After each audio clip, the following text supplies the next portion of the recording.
За бид нар уул нь одоо маш чухал юм харж байна те хүний хөгжил нийгмийн бодлогын асуудлын хүрээнд одоо улсын хурлын шийдвэрийн биелэлтийг хилцээд асуух асуулт тэгээ санхүүжилт үр нөлөө уялдаа холбоо эдгээрийг харах боломж гарч ийн л та. Тэгээд яг хөө бид хэд ингээ хараа сууж ин за биелэлт бол айгүй бага байгаа ойлгомжтой. Яагаад гэдгийг ч гэсэн тодорхой хэмжээгээр тайлбарлалаа. Хүснэгт болгоныг харахаар ардталт нь ер нь тайлан ирүүлээгүй, үр дүн тодорхойгүй, хангалтгүй, ойлголцгүй, танилцуулгаагүй, ач холбогдолгүй, журам хэрэгжүүлээгүй, батлаагүй, аргачлалыг батлаагүй, шалгуур байхгүй дандаа гүү гэдэг одоо ийм санаанууд гараад байна. Зүгээр товчхон нэг 2-3 асуулт хэрвээ асууя гэвэл одоо жишээлбэл за зөвхөн эрүүл мэндийг цөмөрө харъя л да энд сүрээ өвчлөл гэж байсан тий. За жишээлбэл энэ хүснэгт 5 дээр байна.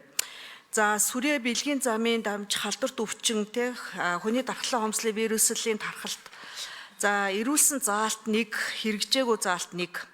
Бэлгийн замаар дамжих халдварт өвчин хүний дархлаа хомслын вирус мөн адилхан заалт 2, бас л хэрэгжээгүй заалт нь адилхан 2.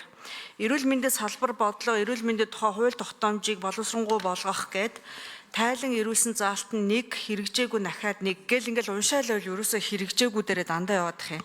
Энэ гол учир шалтгаан юу гэдэм бол үчигс эхлээд энэ асуултанд хариулт авчээ.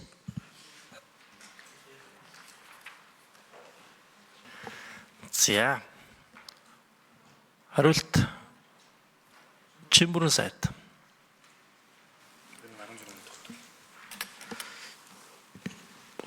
За ер нь бол чухал заалтууд байгаа. Энэ ялангуяа эрүүл мэндийн салбарт тулгамж байгаа бэлгийн замын халдвар, дээрээс нь талт сүрье, олон эмийн төсвөртэй сүрье гэдэг энэ болгонтой бол тэмцэх асуудал бол ерөөсөө манай салбарын нин тулгамж байгаа асуудлууд сүүлийн үед энэ өвчлөлийн байдлыг харсан ч гэсэн ер нь тандал судалгаа ихэд ноцтой байгаа. Зүгээр хэрэгжээгүй яагаад вэ гэдгийг би нөгөө хариуцчихсэн биш болохоор тухайн үеийн асуудлыг одоо танд тайлбарлаж мэдэхгүй. Ер нь бол энэ засгийн газрын хяналт энэ хууль тогтоомж шийдвэрийн биелэлтийг ингэж шалгадаг болсон явдал бол ер нь бол засгийн газрын салбар бүрдээ илүү анхааралтай ажиллах, энийгээ биелүүлдэг байх, өссөн үр даалгаврыг хэрэгжүүлэх болоогүй бол санхүүжилтийн ямар бэрхшээлүүд байсан талаараа хүртэл мэдээлдэг байх энэ чухал. Тэгэхээр бол одоо 6 сарын 17-нд эрүүл мэндийн сайд дээр тавилагдсан шинэ засгийн газарт орсон.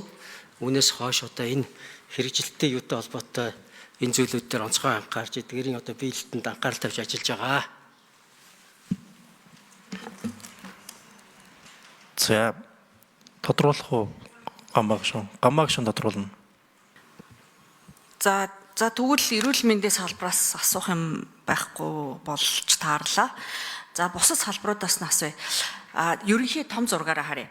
За хүний хөгжлийн индекс, ядуурлын түвшин, орлогын төгс бус байдлын үзүүлэлт эдгээр дээр бодлогын хэрэгжилтэнд ямар нөлөө үзүүлсэн бэ? Энэ хэрэгжилт нь бас хэр зэрэг байгаа? Болж байгаа болохгүй байгаа асуудлууд нь бас шалтгаанууд нь юу байгаа гэдэг хариулж өгөөч.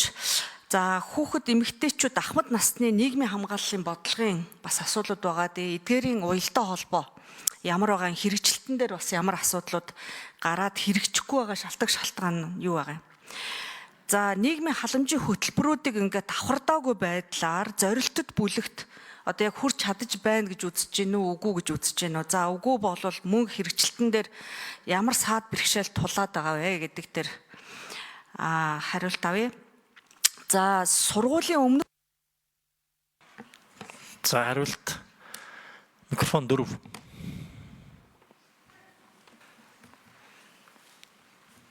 За гамаг гишүүний асуултанд хариулъя.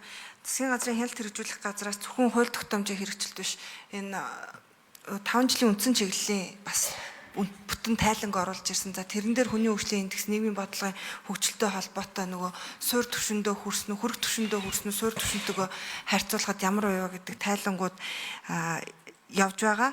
За хөтөлбөрүүдийг үнэлэхэд бол яа харахгүй нөгөө байгууллагуудын эрүүлсэн тайланг үнэлэхээр бид нар хичнээн одоо энэ шин журмаараа процесс үнэлэхгүй үр дүн үнэлнэ гэсэн чигэл процесс маш их ирсэн. Тэр процессыг бид нар бүгдийг нь дандаа 0-0 гэдээ аваад явчихсан болохоор харьцангуй үзүүлэлт бас доошо бууж орж ирж байгаа.